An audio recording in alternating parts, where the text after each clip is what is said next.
ಮಾನ್ಯ ಮುಖ್ಯಮಂತ್ರಿಗಳಿಗೆ ಎಲ್ಲ ಸರ್ಕಾರದವರು ಕೂಡ ಯಾರ್ಯಾರು ಹೈಯೆಸ್ಟ್ ಕೊಡ್ತಾ ಇದ್ದಾರೆ ಅವರೆಲ್ಲರೂ ಕೂಡ ಸ್ವಲ್ಪ ತಿರುಗಿ ಬೀಳ್ತಕ್ಕಂಥ ಸ್ವಭಾವನ ಮಾಡಬೇಕು. ಯಾಕಂದರೆ ಪ್ರಜಾಪ್ರಭುತ್ವದಲ್ಲಿ ನಮ್ಮ ಹಕ್ಕಿದೆ, ನಮ್ಮ ರಾಜ್ಯದ ಹಕ್ಕಿದೆ, ನಮ್ಮ ಜನರ ಹಕ್ಕನ್ನು ನಾವು ತಗೊಳ್ಬೇಕಾಗತ್ತೆ.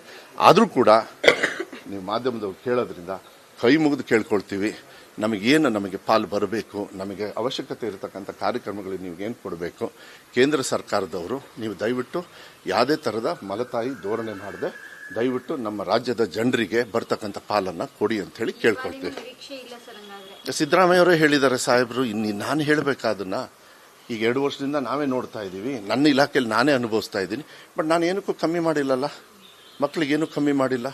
ಅದಕ್ಕೆ ನಾವು ನೋಡಿ ಔಟ್ಸೋರ್ಸ್ ಯಾಕೆ ಕೊಡ್ತಾ ಇದ್ದಾರೆ. ನಮ್ಮ ಸಿದ್ದರಾಮಯ್ಯ ಸರ್ಕಾರದಲ್ಲಿ ವ್ಯವಸ್ಥೆ ಚೆನ್ನಾಗಿದೆ, ಅಡ್ಮಿನಿಸ್ಟ್ರೇಷನ್ ಚೆನ್ನಾಗಿದೆ. ಅದಕ್ಕೆ ಅಜೀಂ ಪ್ರೇಮ್ಜಿ ಅಂತವರು, ಈಗ ADB ಅವರು 2,000 ಕೋಟಿ ಕೊಟ್ರಿ ನನಗೆ ಎಜುಕೇಷನ್ ಡಿಪಾರ್ಟ್ಮೆಂಟ್ಗೆ. ಆಫ್ಟರ್ ಲಾಂಗ್ ಇಯರ್ಸ್ ನನಗೆ ಗೊತ್ತಿರೋ ಪ್ರಕಾರ ಎಜುಕೇಷನ್ ಡಿಪಾರ್ಟ್ಮೆಂಟ್ಗೆ ADB ಬ್ಯಾಂಕಿಂದ ಕೊಟ್ಟೇ ಇರಲಿಲ್ಲ.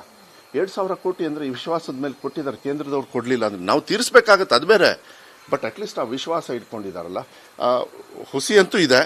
ಬಟ್ ಕಾನ್ಫಿಡೆನ್ಸ್ ಇರೋದು ಮನುಷ್ಯದ ಸ್ವಭಾವ ಅಲ್ವಾ. ನಾವೆಲ್ಲರೂ ನಮ್ಮ ಇಲಾಖೆಗೆ ನಾವು ಮಾಡಬೇಕಾಗತ್ತೆ. ನೋಡೋಣ.